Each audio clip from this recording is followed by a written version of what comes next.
Social media پر ہونے والی قرآن کی گستاخی ہو، کسی نبی کی گستاخی ہو، یا معاذ اللہ رب تعالیٰ کی شان میں گستاخی ہو، گستاخی ہوتی ہے، اس سے ہمیشہ بچنا چاہیے۔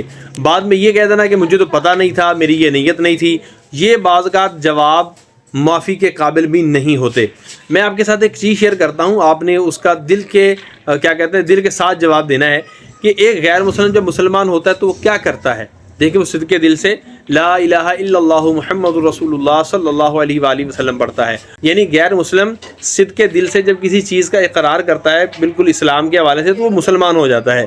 لیکن کیا اگر کوئی غیر مسلم مسلمان ہو گیا تو اب وہ مسلمان غیر مسلم نہیں ہو سکتا؟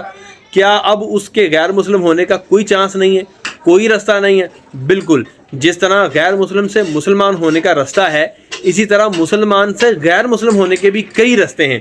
ان میں سے ایک رستہ کفریہ کلمات ہیں۔ جی ہاں، میری آپ سے گزارش ہے تمام سننے والوں سے کہ پلیز اس کے بارے میں اویئرنیس لیں۔ ابھی جو سکرین پر آپ کو کتاب نظر آ رہی ہے کفریہ کلمات کے بارے میں سوال جواب، جی ہاں، ایسے کلمات جو عموماً گانوں میں روزمرہ کی گفتگو میں ہم بول جاتے ہیں اور ہمیں اس کا اندازہ نہیں ہوتا کہ اس کا حکم کتنا سخت ہے۔ اس کو جان کر، اس کو پڑھ کر آپ اپنے آپ کو سیکیور کر سکیں گے۔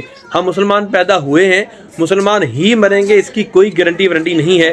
ہمیں اپنے ایمان کی خود ہی حفاظت کرنی ہوگی۔ سوشل میڈیا کی باتیں سن کر دل سے اس کے ہاں میں ہاں ملا کر کہیں ہم بھی اپنے ایمان سے ہاتھ نہ دھو بیٹھیں، کہیں بھی ہم اس چور رستے سے غیر مسلم نہ ہو جائیں جس رستے پر چلنے کا اللہ اور اس کے رسول نے منع کیا ہے۔ تو اس کتاب کو ضرور پڑھیے، free of cost download کر سکتے ہیں آپ، تاکہ آپ کے اور میرے ایمان کی حفاظت ہو۔ اللہ آپ کا حامی و ناصر ہو۔ اپنا خیال رکھیے۔